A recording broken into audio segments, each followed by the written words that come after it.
Assalamualaikum warahmatullahi wabarakatuh. Kami dari kelompok 9 ingin mempresentasikan bisnis kami tentang pastry. Nah, kelompok kami ini terdiri dari Leni Riantika, Erika Damayanti, Rasa Fitri, Hilmi Aunila Kamil, dan saya sendiri Rizky Adin Ramadan. Ya, langsung saja ke latar belakang usaha, yaitu kenapa industri pastry dan bakery di Asia termasuk di Indonesia dalam 10 tahun terakhir menunjukkan perkembangan yang pesat dan menonjolkan perpaduan cita rasa lokal serta Eropa. Dengan adanya pertumbuhan industri pastry ini, masyarakat pun semakin menjadi pemilih dalam membeli makanan dalam kategori pastry. Oleh karena itu, pebisnis yang bergerak dalam industri ini harus mempunyai nilai tambah yang dapat dilihat oleh masyarakat. Tidak hanya persaingan yang semakin bertambah ketat, kategori pasar pada bisnis ini cenderung semakin penuh. Tantangan dan bila tidak ditanggapi dengan strategi yang tepat, maka akan sulit bertahan di dalamnya. Jenis produk yang dipasarkan yaitu produk usaha yang dipasarkan adalah makanan jenis pastry. Untuk sekarang, perusahaan yang masih hanya memiliki produk kue sus, akan tetapi seiring berjalannya waktu akan dikembangkan menunya. Seperti Chocs Pastry atau yang lebih dikenal sebagai kue sus, croissant, puff pastry. Ya, selanjutnya akan dijelaskan oleh rekan saya. Selanjutnya yaitu proyek laba rugi. Dapat dilihat pada slide harga produk yang ditawarkan senilai 15.000, produksi pastry dalam sekali operasi 51, total biaya investasi senilai 1.050.000, total biaya operasional yaitu 387.000. Apabila dilihat dalam penerimaan satu kali produksi menghasilkan angka 765.000. Dilihat dari keuntungan dapat keuntungan per hari maupun keuntungan per bulan. Apabila keuntungan per hari mencapai 378.000, sedangkan keuntungan per bulan mendapatkan hasil 10.062.000. Untuk rasionya sendiri dihasilkan dari pendapatan total dalam sebulan dibagi total biaya pengeluaran operasional selama sebulan yang mendapatkan angka 1,97.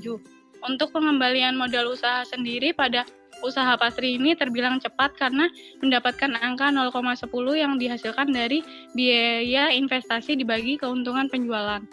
Next.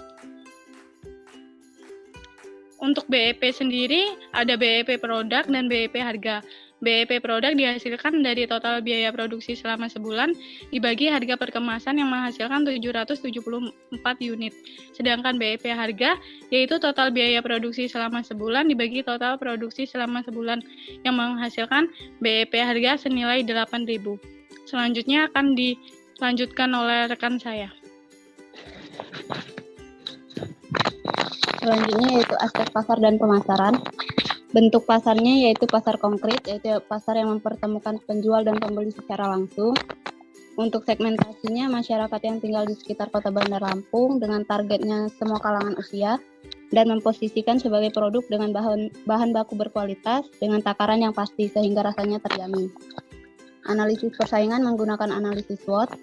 Kekuatannya yaitu bahan baku berkualitas, kebersihan terjaga, rasa yang konsisten. Sedangkan kelemahannya, pastry ini bukan termasuk makanan pokok, namun memiliki peluang yang tinggi karena banyaknya minat pembeli.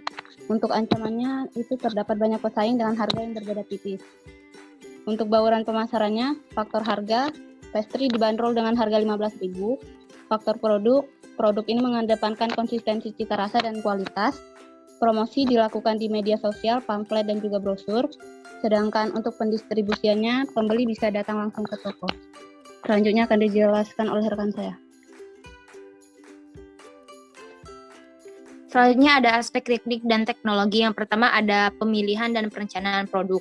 Pada kali ini perusahaan sudah menemukan resep yang tepat dan siap dijual adalah cook pastry ataupun yang lebih dikenal dengan istilah kue sus. Yang kedua ada pemilihan teknologi. Dalam memproduksi produk yang kami jual, kami menggunakan kolaborasi antara tenaga manusia dan teknologi dalam alat memasak. Yang ketiga ada perencanaan jumlah produksi. Rencana dalam jumlah produksi adalah 51 bungkus kue sus dalam satu hari yang harus terjual dengan hari diproduksi agar menjaga rasa fresh dalam produk. Yang keempat adalah pengawasan kualitas. Pengawasan kualitas terhadap produk yang dijual terus dilakukan dengan cara hanya membeli dan melakukan produksi apabila bahan baku berkualitas tinggi, menjaga kebersihan dan kehigienisan. Selanjutnya akan dijelaskan rekan saya. Oke. Pada aspek manajemen dibagi menjadi ke perencanaan dan pengorganisasian. Pada perencanaan jangka pendek, usaha ini akan membuat varian menu baru dan mengikuti bazar atau festival makanan agar produk ini dikenal. Perencanaan jangka panjang akan membuat beberapa cabang baru di dalam kota maupun luar kota agar menjangkau banyak konsumen. Lalu pada pengorganisasiannya, usaha ini tergolong kecil, masih usaha yang kecil, maka hanya terdapat 3 posisi pada usaha ini, yaitu manajer, departemen produksi, dan departemen pembelian dan pemasaran, yang mana masing-masing memiliki tugas pokok dan job desk-nya tersendiri. Lalu pada aspek SDM, yaitu terbagi menjadi 3, itu perencanaan SDM, kompensasi, dan keselamatan kerja. Pada perencanaan SDM sendiri akan memanfaatkan masyarakat sekitar, lalu pada kompensasinya akan memberikan bonus kepada para karyawan jika penjualan melebihi target. Lalu pada keselamatan kerja akan disesuaikan dan mengutamakan keselamatan para pekerja dalam pembuatan pastry tersebut. Lalu pada aspek ekonomi, sosial, dan politik, dampak ekonomi dan dampak sosial. Dampak ekonomi dan sosialnya yaitu akan memberdayakan masyarakat sekitar sehingga menurunkan tingkat pengangguran dan menaikkan tingkat perekonomian masyarakat sekitar. Selanjutnya, saya kembalikan ke moderator. Saya akhiri presentasi bisnis kami. Jika ada kurangnya kami mohon maaf. Saya akhiri. Wassalamualaikum warahmatullahi wabarakatuh.